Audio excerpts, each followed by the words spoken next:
What's going on? You're in the Beat Sessions. I'm your host, Mitchell Weary. It's Friday, January 14th, and if any of you started your day with this new album from Elvis Costello and The Imposters, then you're probably having a pretty good day so far. It's entitled The Boy Named If, and it follows his 2020 effort, Hey Clockface. This also goes down as studio album number 32 for the man named Declan Patrick McManus. I absolutely love his birth name. But Elvis Costello, he's been putting out albums now for roughly 45 years. Lots of collaborations in that time frame. So I'm sure there's some of you that might be willing to debate this 32 album figure. However, I think the one thing that we can all agree on is that it's amazing that Elvis Costello is still making music and still making music at a very high level.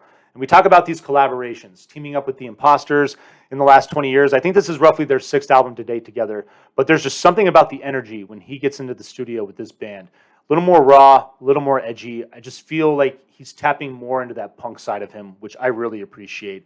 And this record, like all of his other stuff, you're getting all those things that just make a quintessential Elvis Costello record. I absolutely love his vocal performances throughout the entirety of his career.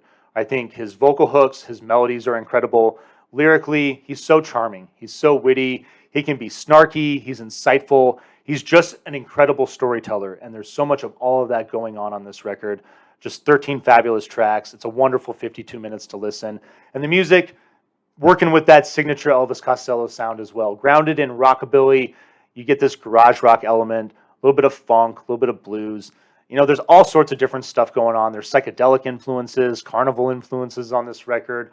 He's one of the few guys, I love the way that he incorporates the organ into his rock and roll. It's so unique and it's so one of a kind. And I think there are very few people that creatively get away with doing what he does, which is why I've loved listening to him over the years. So let's jump into this thing. It opens up with Farewell OK. Excellent opening track. You talk about that rockabilly influence. It's right at the forefront. Dance elements to this thing. It's very poppy as well. But I love the pace. I love the way that this song establishes what this record is going to be and just gets right in your face. Your second song, The Boy Named If.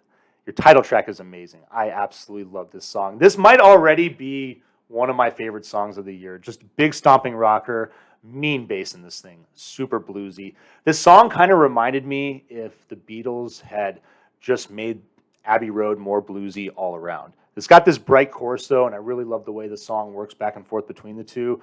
Definitely a highlight on this album. Your third song, Penelope Halfpenny, and your fourth song, The Difference, I would argue are the weak moments on this record. They're still good songs. They sound like quintessential Elvis Costello songs. But what I will say is that with that 52-minute runtime, we're looking at a double LP now. And I think the other 11 tracks on this record are so unique and they have so much more character than these two particular songs that I think if you remove them and put this thing on a single LP, it would just have a more solid runtime. But that is, again, my only constructive criticism of this record because, frankly, it's amazing. Your fifth song, What If I Can't Give You Anything But My Love? Really just love this blues-style rocker. Just got great bass again. Really liking the bass performance on this record. Paint the Red Rose Blue is your sixth song. It's a nice slow jam. Going to back up the pace a little bit because, again, this thing comes out screaming and pretty much just maintains that pace from start to finish. Your seventh song, Mistook Me for a Friend. This is the kind of song I feel like that few people can get away with, Elvis Costello being one of them. This thing has got elements of pop, punk, and ska, but what's really driving it is this doo-wop influence, and I really dig the song for that reason. My Most Beautiful Mistake is your eighth song. Song has this great southern rock feel, really reminded me of Tom Petty or even a little bit of 38 Special, Leonard Skinner. Great song as well. Magnificent Hurt. This is a nice little pocket on this record, I feel like. The Man You Love to Hate as well. These two songs, psychedelic, very fun to listen to. Both of them kind of reminded me of The Doors a lot.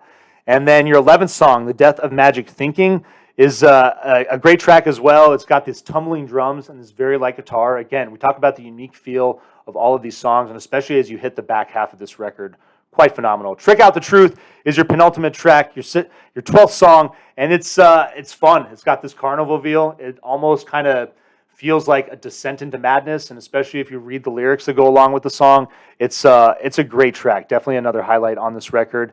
And Mr. Crescent, your final song, this soft doo-wop rocker to close this album out.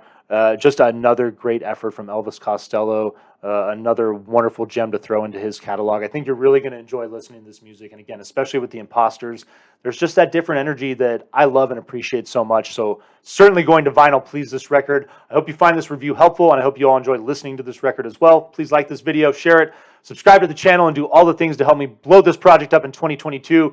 And stay tuned throughout the week for more album reviews. We'll see you next time on the Beat Sessions.